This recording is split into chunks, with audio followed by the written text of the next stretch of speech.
از وقتی که کارشناسی ارشدم رو میخوندم توی دانشگاه شریف و بعدش دکترام، وارد حوزه استفاده از پژوهشم در کاربرد شدم و در واقع از همون دوره کارشناسی ارشد به کمک استادم و چند تا دیگه از دوستانمون اون کارهایی که پژوهشی انجام میدادیم و تلاش کردیم محصولش کنیم و شد در واقع اولین محصول گفتار به متن فارسی داخل ایران. نرم‌افزار نویسا در واقع اولین کار ما در حوزه کاربردی کردن هوش مصنوعی بود که عرض کردم به کمک استادم و چند تا از همکارامون تو دانشگاه شریف یک کار استارتاپی رو شروع کردیم.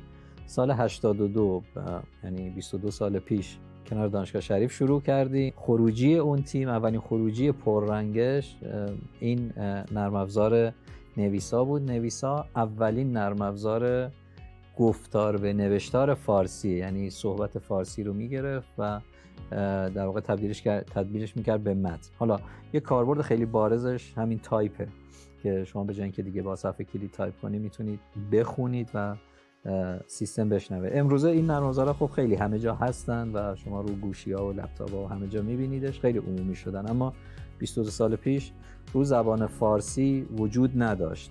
رو زبان‌های دیگه مثل انگلیسی و ژاپنی اینها وجود داشت ولی برای فارسی وجود نداشت و اولین نمونه بود در زبان فارسی. خیلی از کارهای من توی این حوزه بوده و یه تعداد از طرح‌هایی که خوشبختانه به اجرا رسیده و امروز من خوشحالم که همین الان که من و شما با هم صحبت میکنیم داره کمک میکنه به یه سازمانی که یه تعداد مراجعش، یه تعداد آدمی که به اون سازمان تماس میگیرن یا به سایتش مراجعه میکنن بتونه پاسخ سوالهاشون رو بده و بتونه کارشون رو به جای یه انسان انجام بده. این عمده شاید چتر اصلیه که رو طرح‌ها هست.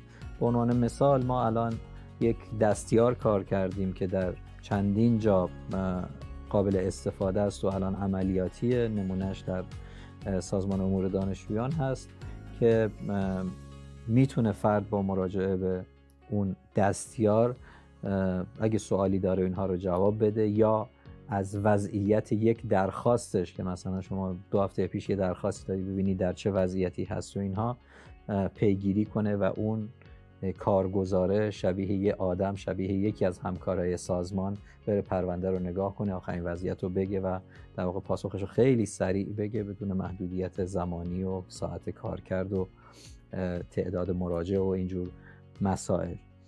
با موج جدید هوش مصنوعی خودتون رو همراه کنید و مهم نیست که حوزه مورد علاقتون یا حوزه تخصصیتون چی هست.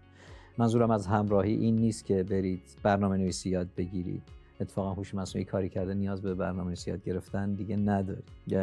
نیاز نیست برید الگوریتم‌های ماشین لرنینگ یاد بگیرید. نیاز نیست برید آمار و احتمال و این مباحث پایه‌ای که توی هوش مصنوعی تو بخش فنیش مطرحه رو یاد بگیرید. تا جایی که میتونید توی کار خودتون اگه رشته‌تون حقوقه برید ببینید با ابزارهای موجود هوش مصنوعی توی حقوق چیکار میشه کرد. اون ابزار رو بذارید کنار خودتون به عنوان یک همکار و به عنوان یک دستیار که تصمیمات شما رو یه مقدار بهتر کنه، یه مقدار سرعت بهش بده. اگه رشته‌تون هنره برید با این ابزارهای جدید کنار کار تخصصی خودتون برید یه ترک موسیقی بسازید با هوش مصنوعی، برید یه تیکه فیلم کوتاه بسازید با هوش مصنوعی و اگر حوزه پزشکی هستید به همچنین، اگه حوزه کشاورزی هستی به همچنین و هر حوزه دیگری. عرضم این هست که توی این شیفت جدیدی که ما تو دنیای فناوری داریم آینده مال کسیه به نظرم که مسلط باشه به AI.